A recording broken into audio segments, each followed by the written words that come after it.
habit atau kebiasaan Pak Jono yang positif ya, menurut Pak Jono yang membantu untuk mencapai karir di mana Pak Jono sekarang, apa kira-kira?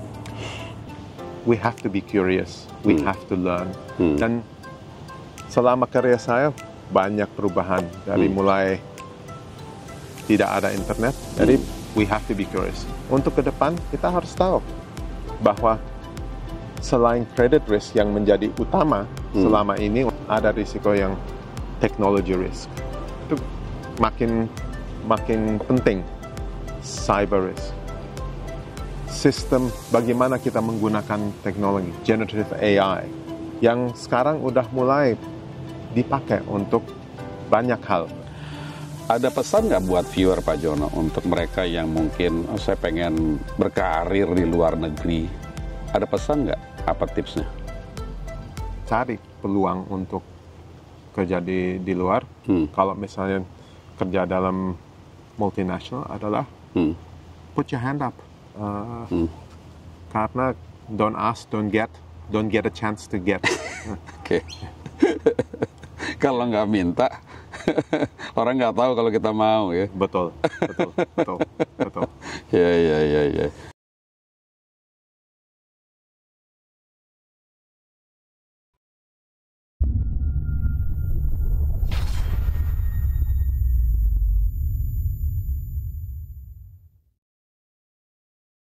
Selamat pagi Pak Jono, apa kabar? Selamat pagi, selamat datang ke Sydney. Terima kasih. It's been a long time ya kita ketemu ya, tapi terakhir 2019 kalau nggak salah saya kesini. Di Sydney juga, dan sebelumnya di Jakarta kan? Sebelumnya di Jakarta sering ketemu. Urusan kerjaan. Betul. Gimana kabarnya? How is life in Sydney? It's great, apalagi dengan cuaca seperti ini, kita sudah melalui musim winter, jadi enak. Iya. Padahal ini masih spring ya, awal September, tapi udah warm. Ya. Udah 25 sampai 30 derajat. Betul. Tapi kalau kita ingat berapa minggu yang lalu masih sangat winter, masih sangat dingin. Dan ya gembira. Ada cuaca enak, bisa pakai baju yang enak, semua gembira. Everyone's happy ya? Everyone's happy, Pak. Iya. Ya, saya kebetulan juga lagi di sini, so I thought that we should meet, because we've known each other for quite some time gitu kan. That's true. Terus habis itu juga, karena ya kita kan starting podcast Dunia Pro ini juga baru-baru. Jadi mungkin bisa dibilang ini the first podcast for professional and executives gitu ya.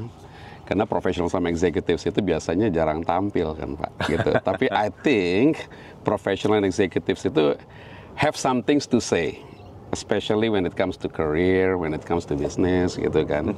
Ada yang bisa di-share lah sama viewer di rumah gitu loh.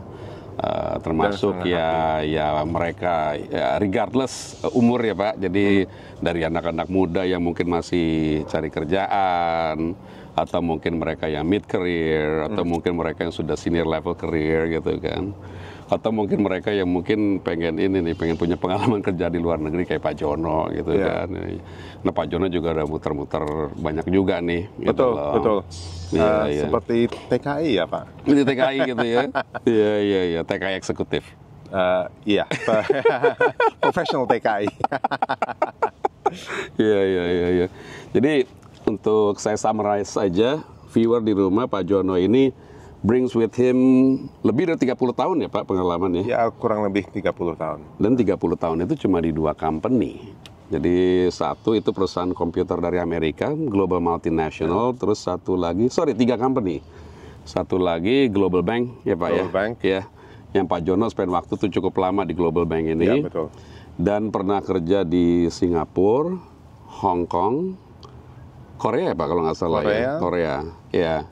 London juga ya. Dan juga di Thailand, di Bangkok. Oh di Thailand juga. Jadi udah banyak muter-muter juga dengan ini, dengan Global Bank ini.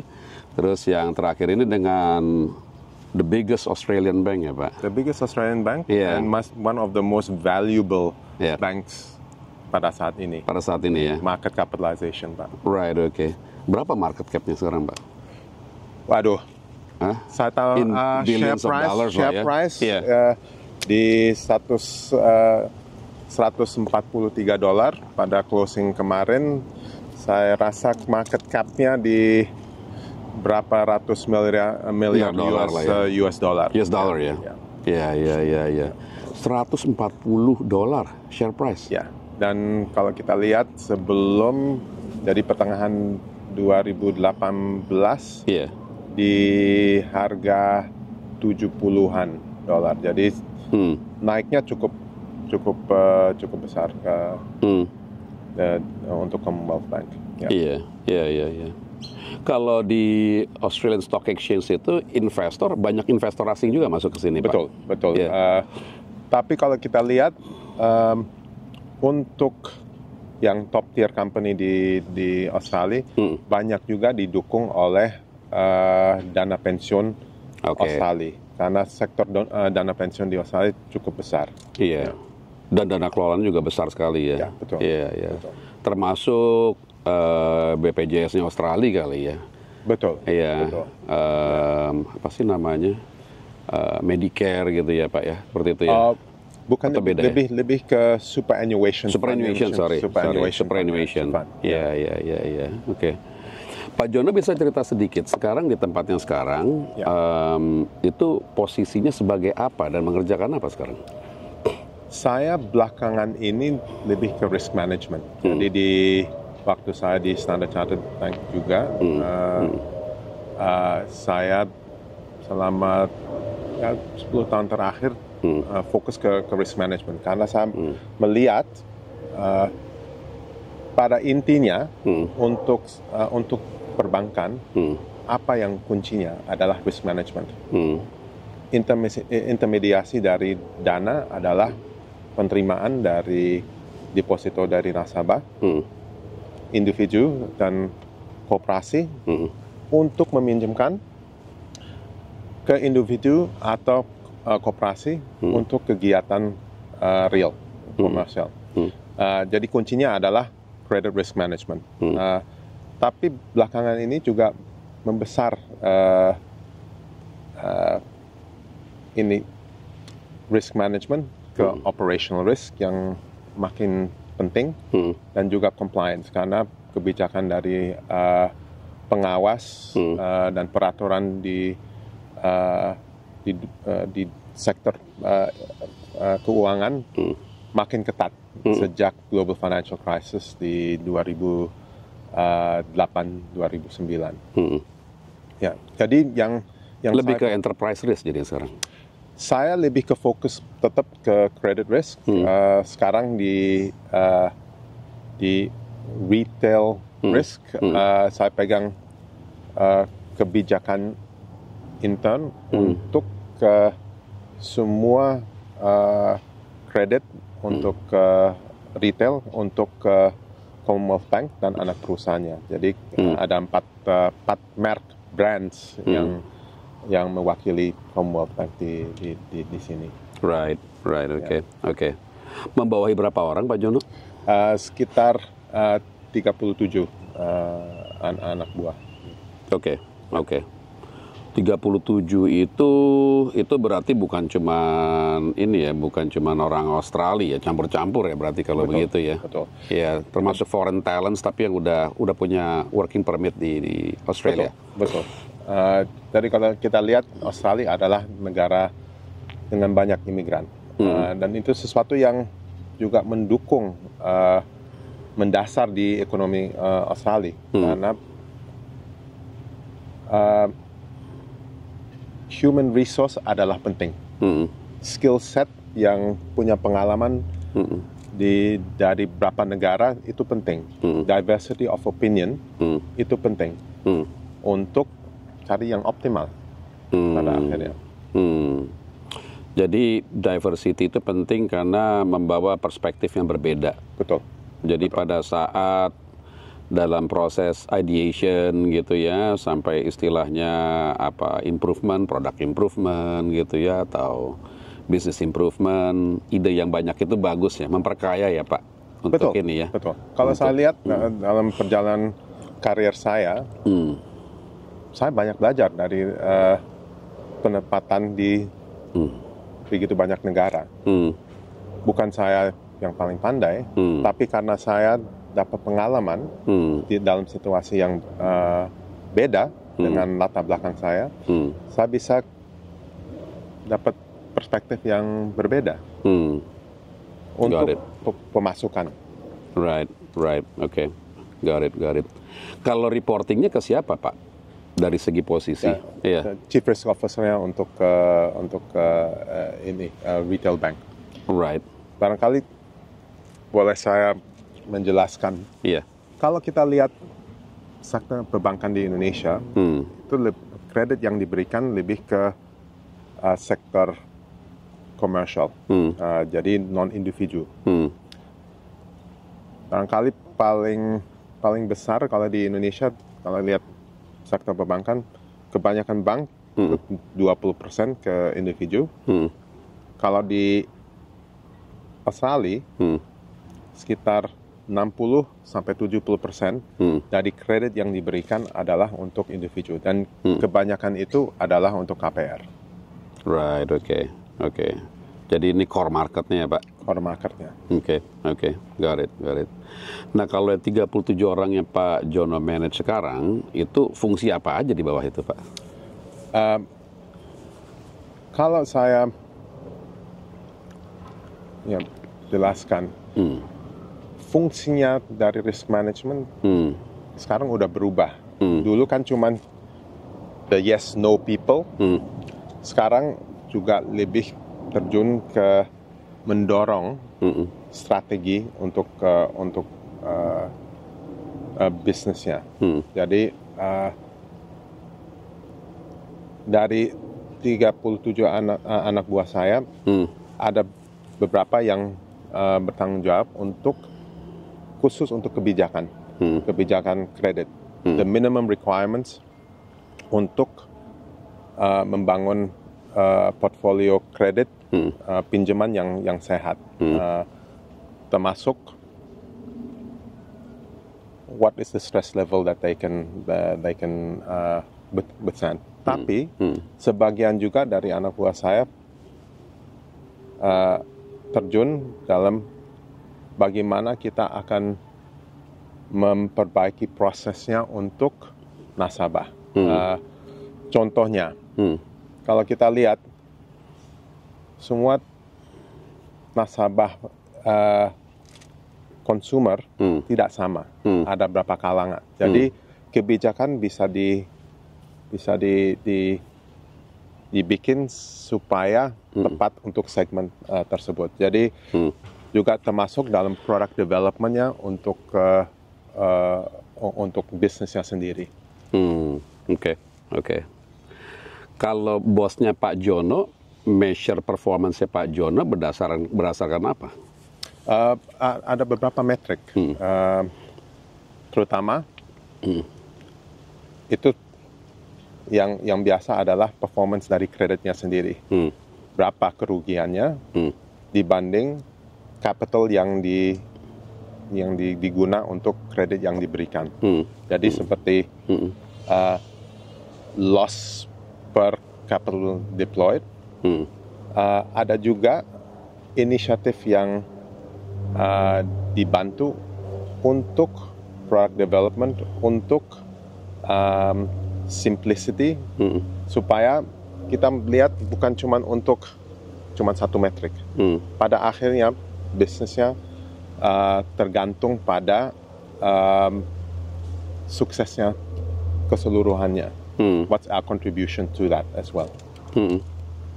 Jadi kolektif untuk profit and loss juga berarti kalau gitu? Profit and loss bisa dibilang tidak, tapi ada metrik yang lain. Misalnya inisiatif, berapa produk baru yang didukung untuk launch. Oke.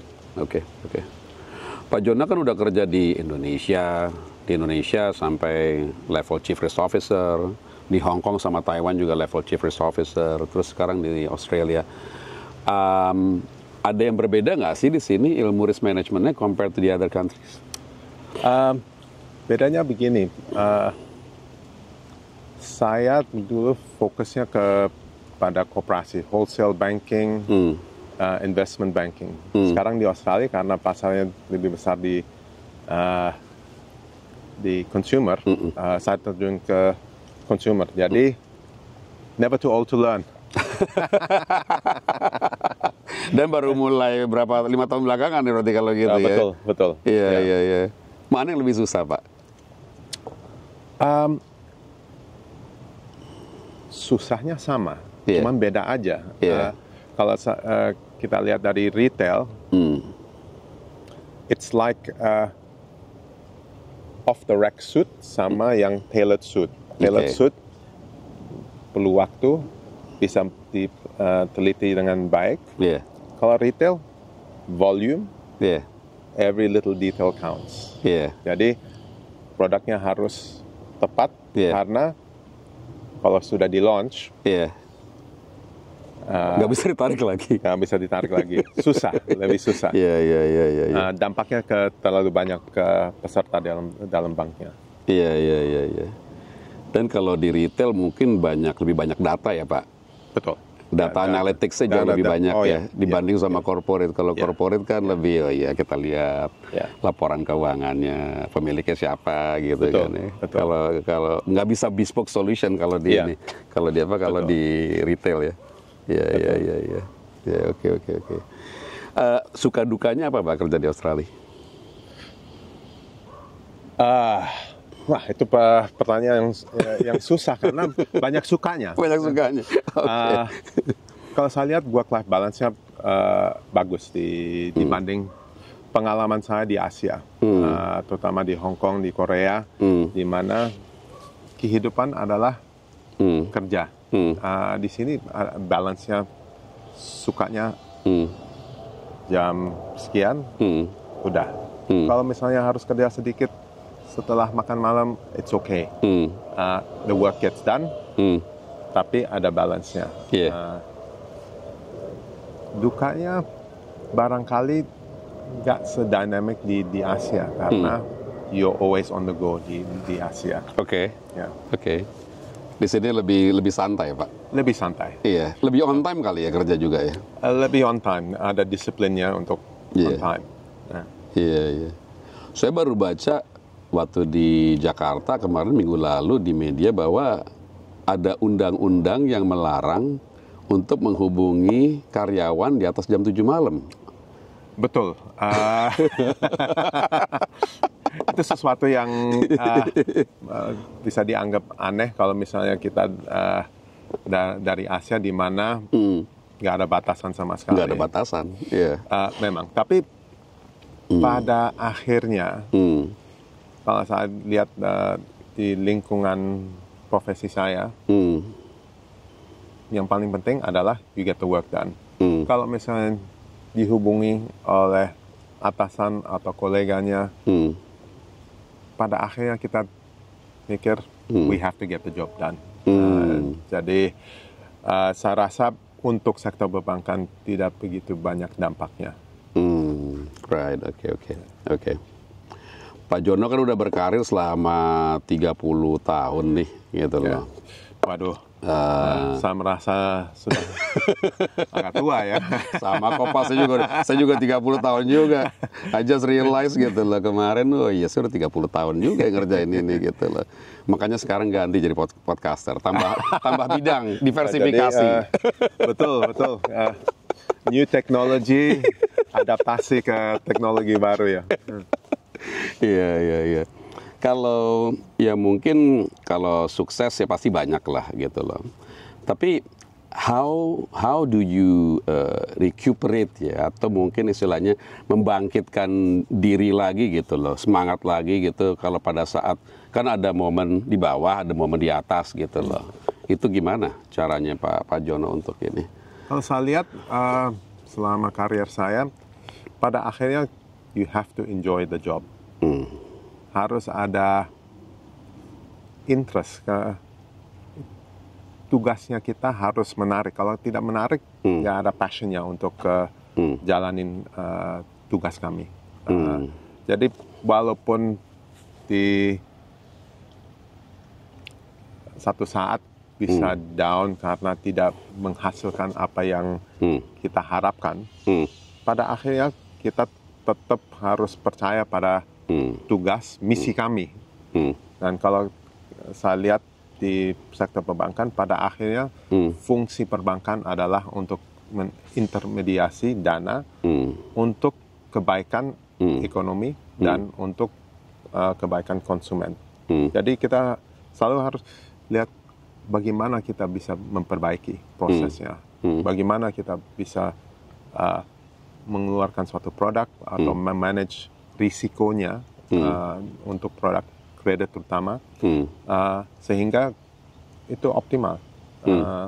Apakah itu untuk menyesuaikan dengan kebijakan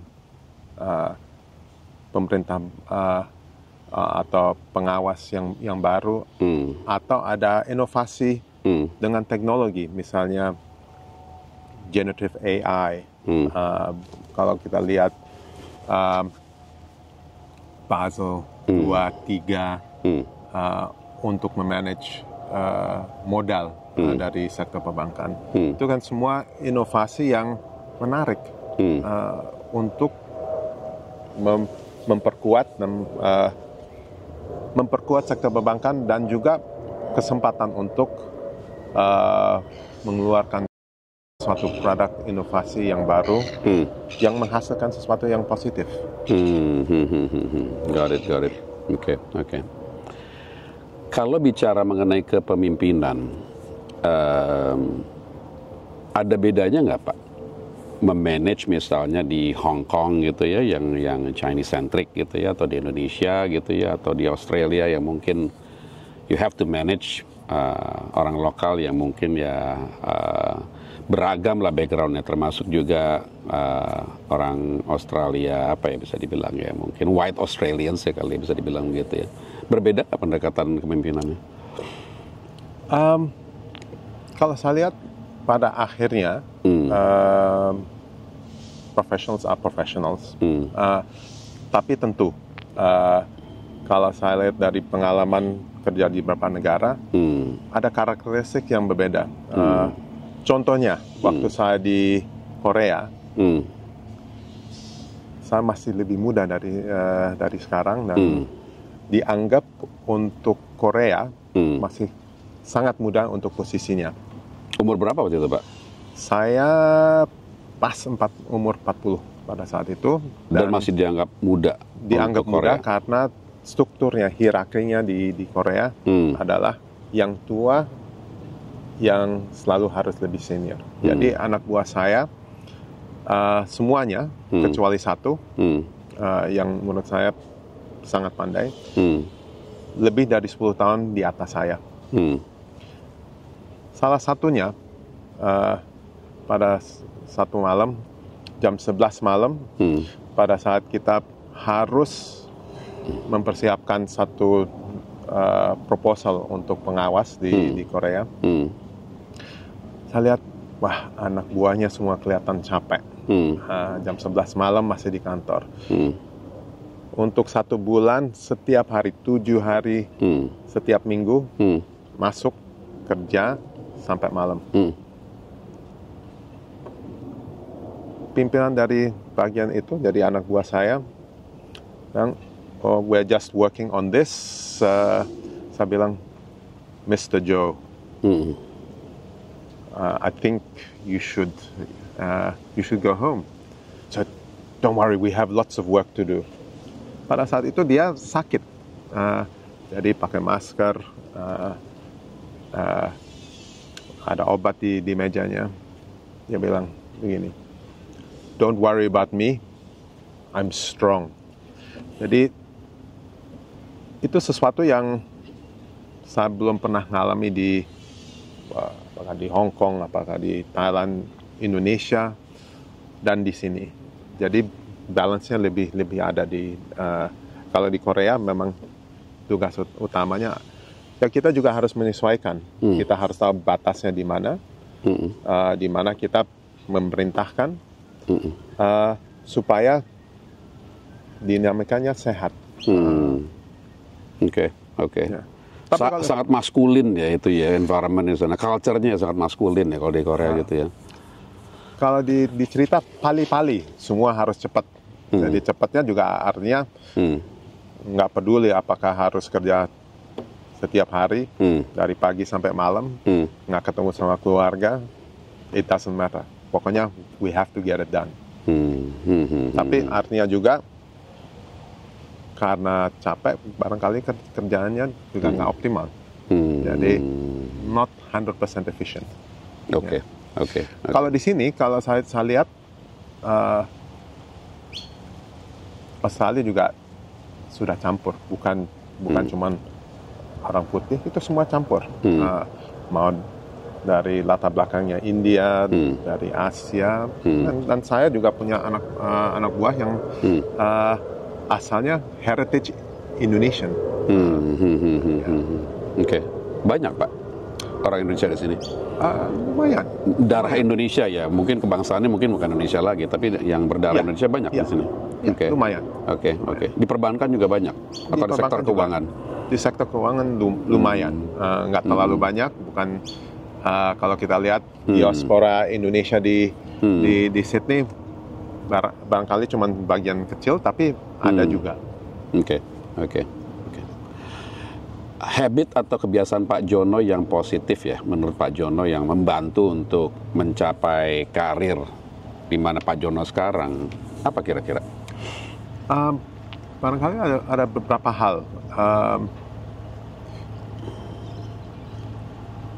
Satu, kalau saya lihat yang penting adalah curiosity. Curiosity untuk benar-benar menjadi ahlinya dalam bidangnya. Jadi curiosity bukan berarti cuman itunya aja, harus lihat lebih luas.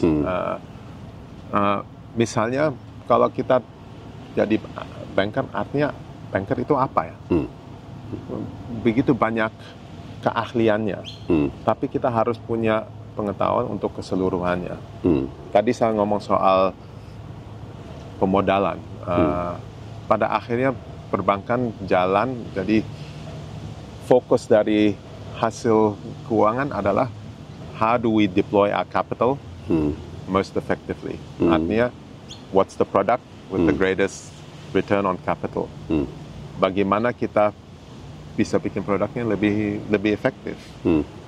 Jadi artinya we have to be curious, we have to learn. Dan kalau kita lihat ke depan, selama karya saya banyak perubahan, dari mulai tidak ada internet, barangkali saya juga jadi kan saya udah agak tua, sampai sekarang di mana data analytics menjadi bagian besar dari kebutuhan saya dalam kerjaan saya. Kalau saya nggak punya curiosity, saya nggak mendalami dalam data analytics, apa guna saya dengan usia saya sekarang. Jadi we have to be curious. Untuk ke depan kita harus tahu bahwa selain credit risk yang menjadi utama selama ini untuk sektor perbankan, ada risiko yang technology risk. Itu makin penting. Cyber risk. Sistem bagaimana kita menggunakan teknologi generative AI yang sekarang udah mulai dipakai untuk banyak hal dalam sektor perbankan. Dan kalau kita misalnya cuman kerjaan apa yang diperintahkan oleh atasan kita, apalagi yang di level masih junior, kita akan ketinggalan.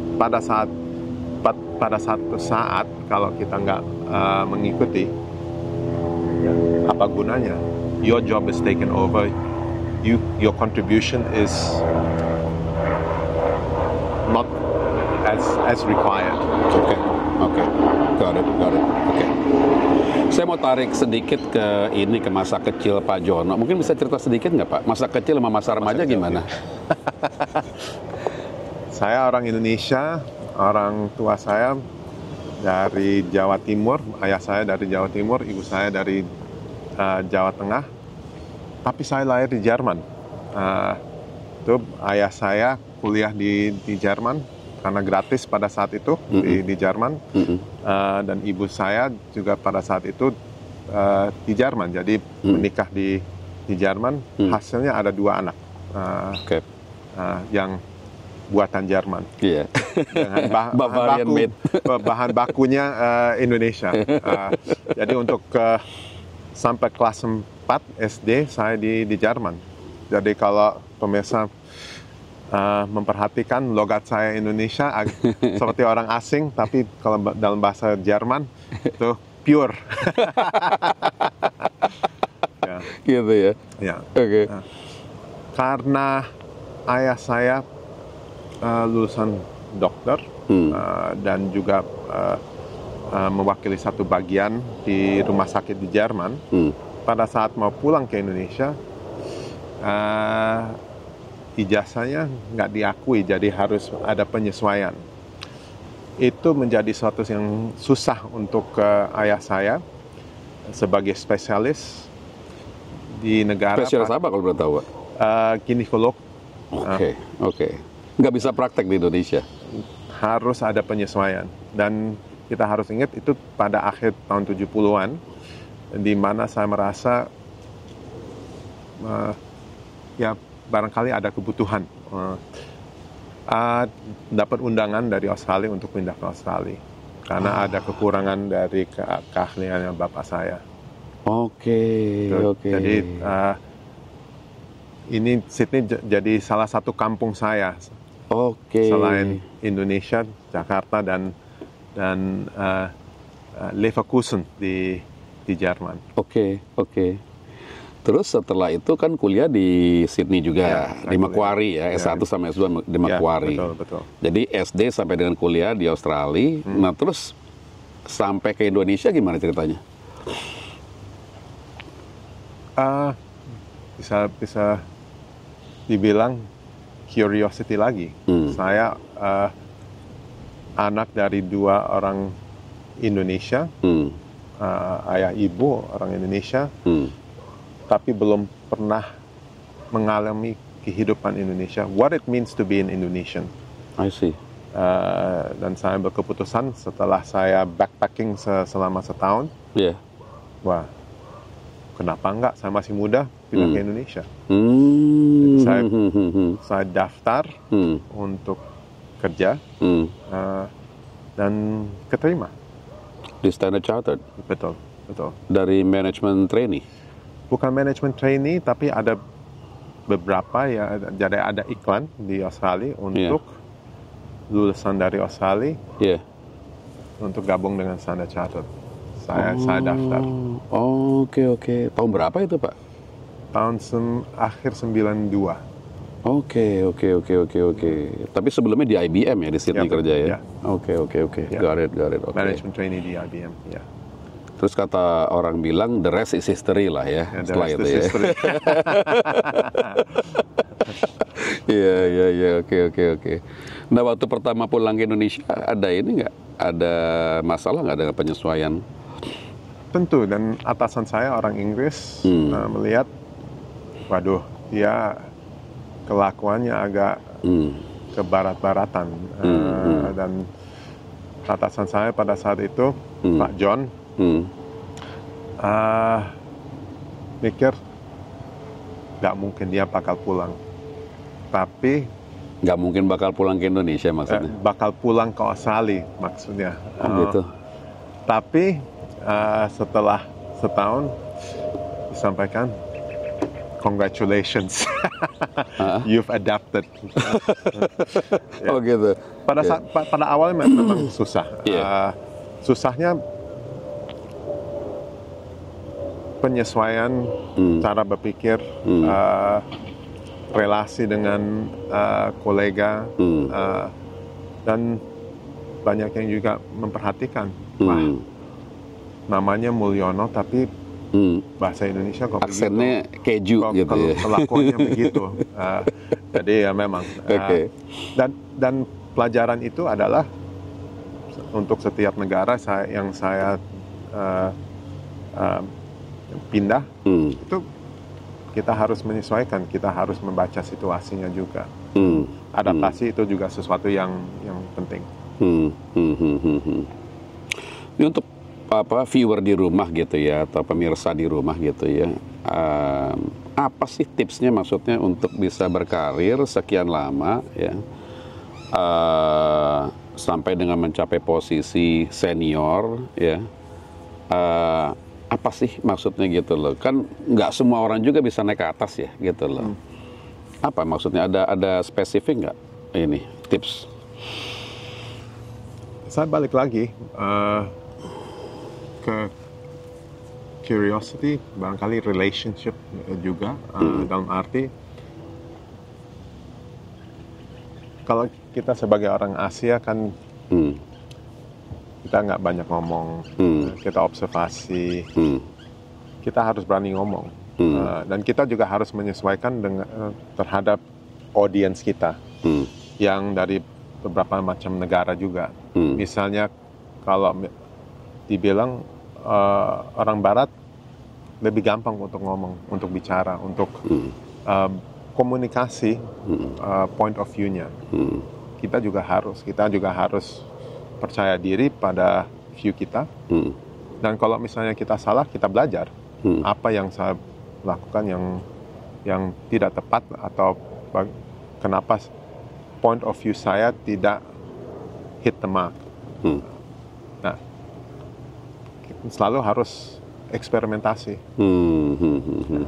dan kita dapat respect, legitimacy dari berani ngomong point of view-nya. Karena pada akhirnya yang penting untuk yang pada akhirnya ambil keputusan adalah diversity of opinion. Bisa salah, bisa benar, bisa semi benar, semi salah, tapi semua terbuka supaya sesuatu yang tidak dipertimbangkan masuk dalam pertimbangan. Tapi on top of that pastinya juga performance ya Pak.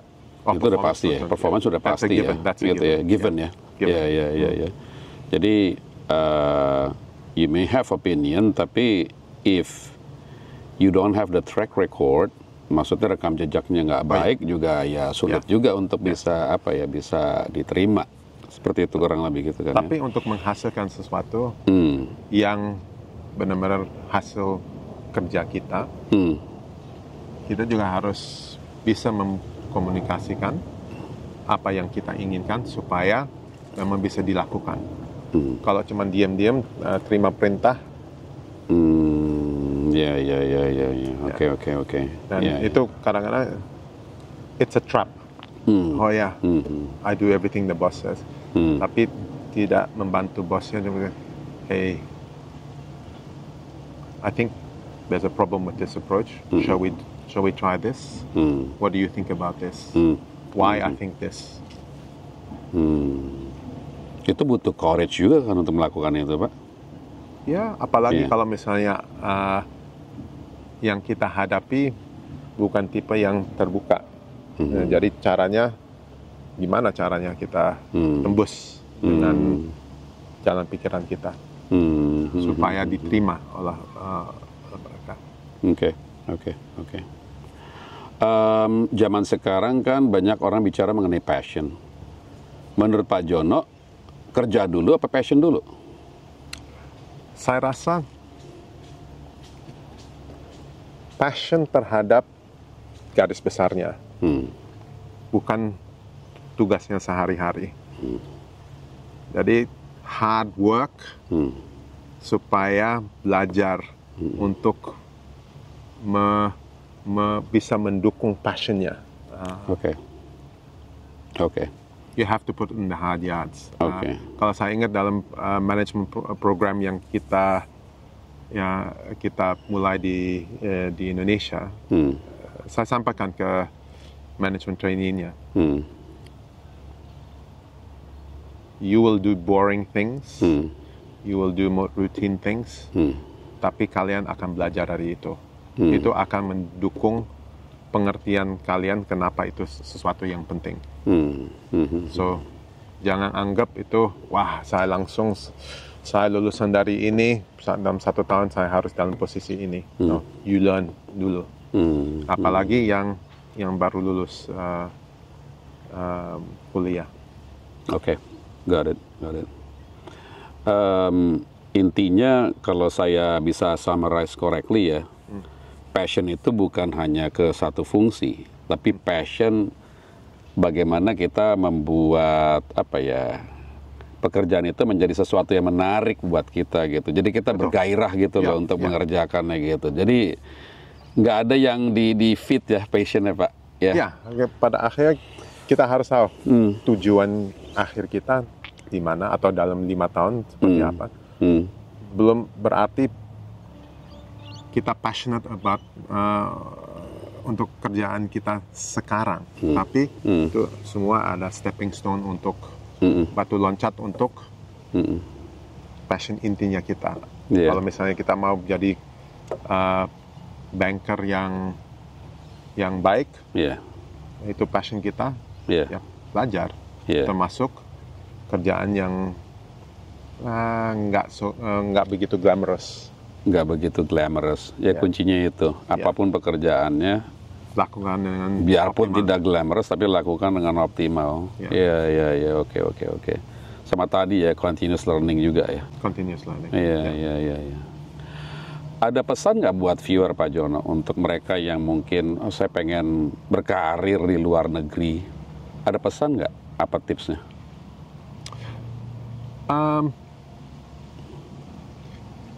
Ada beberapa hal.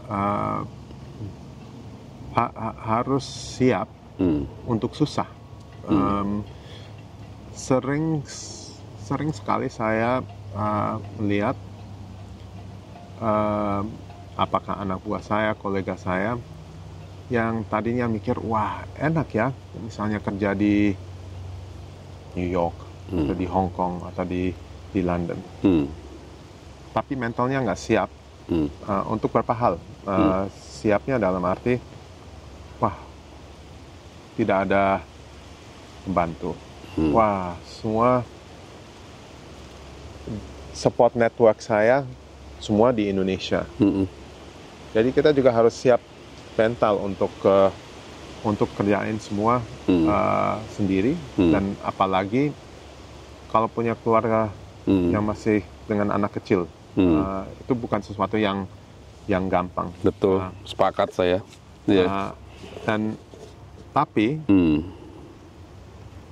the rewards are quite high, karena kita bisa mengalami sesuatu yang berbeda, dan saya positif dari semua pengalaman dari beberapa macam negara.